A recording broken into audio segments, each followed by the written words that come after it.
Bharatiya Janata party के नेताओं को सांप सूंघ गया है।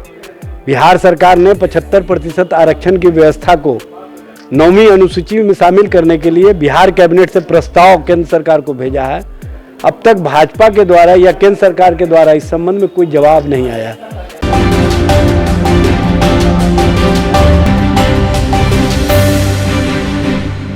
रब्जी लाइव में आपका स्वागत है।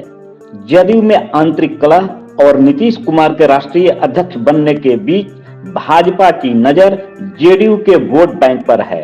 अति पिछड़ा, स्वर्ण और गैर आरजेडी वोट बैंक वाले जो नीतीश कुमार के साथ माना जाता है, उन पर बीजेपी की नजर है। बीजेपी सूत्रों का कहना है कि कई नेता जेडीयू छोड़कर भाजपा में आना चाहते हैं। लोकसभा चुनाव से पहले उन नेताओं को लाने के लिए पार्टी के आला कमान द्वारा ग्रीन सिग्नल दे दी गई है।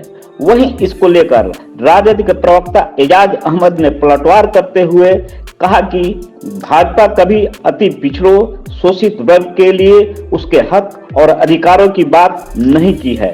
अगर ऐसा रहता तब पटना हाई कोर्ट से जाति जनगणना पर स्टे लगने पर भाजपा द्वारा मिठाइयां नहीं बांटी जाती।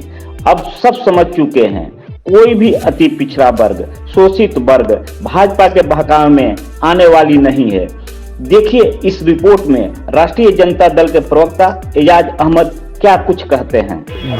भारतीय जनता पार्टी कभी भी शोषितों, वंचितों, पिछड़ों, अति पिछड़ों के हक और अधिकार के प्रति चिंतित नहीं रही है। अगर उसको चिंता होती तो जातीय गणना के समय जब पटना हाईकोर्ट के माध्यम से स्टे हुआ तो भाजपा कार्यालयों में मिठाइयाँ क्यों बटी, भाजपा ने जश्न क्यों मनाया, ये स्पष्ट करता है कि भारतीय जनता पार्टी किस तरह की राजनीति करती है। भारतीय जनता पार्टी के नेताओं को सांप सूंघ गया है। बिहार सरकार ने 75% आरक्षण की व्यवस्था को 9वीं अनुसूची में शामिल करने के लिए बिहार कैबिनेट से प्रस्ताव केंद्र सरकार को भेजा है। अब तक भाजपा के द्वारा या केंद्र सरकार के द्वारा इस संबंध में कोई जवाब नहीं आया। भाजपा के नेता नहीं चाहते हैं कि देश स्तर पर जातीय जनगणना हो, क्योंकि उनको पता है जिसकी जितनी संख्या उसकी उतनी हिस्सेदारी तय करनी पड़ेगी और इसके प्रति उनको कभी चिंता नहीं रही है। भाजपा कभी भी शोषितों, वंचितों के हक और अधिकार के प्रति कभी भी कोई काम नहीं किया, इसलिए बताने की आवश्यकता नहीं है। और जनता दल यू में कोई उथल पुथल नहीं है। माननीय मुख्यमंत्री नीतीश कुमार जी के नेतृत्व में महागठबंधन सरकार पूरी मजबूती के साथ माननीय तेजस्वी प्रसाद यादव और अन्य दलों के साथ मिल करके जो संकल्प है रोजगार परक राजनीति, नौकरी परक राजनीति और बिहार में हम जो शिक्षकों का एक मुश्त बहाली किए हैं, ये देश के लिए नज़ीर है। 1931 के बाद पहली बार जातीय गणना के आंकड़े प्रस्तुत किए, ये नज़ीर है। इस बात को समझने की आवश्यकता है। भारतीय जनता पार्टी जिस तरह की राजनीति करती रही है उसका पोल खुल चुका है। ये भाजपा के साथ पिछड़ा, अति पिछड़ा समाज या शोषित, वंचित, दलित कभी जाने का सोच ही नहीं सकता है, क्योंकि सबसे ज़्यादा अगर भाजपा शासित राज्यों में अत्याचार हो रहा है तो इन्हीं वर्गों के साथ हो रहा है।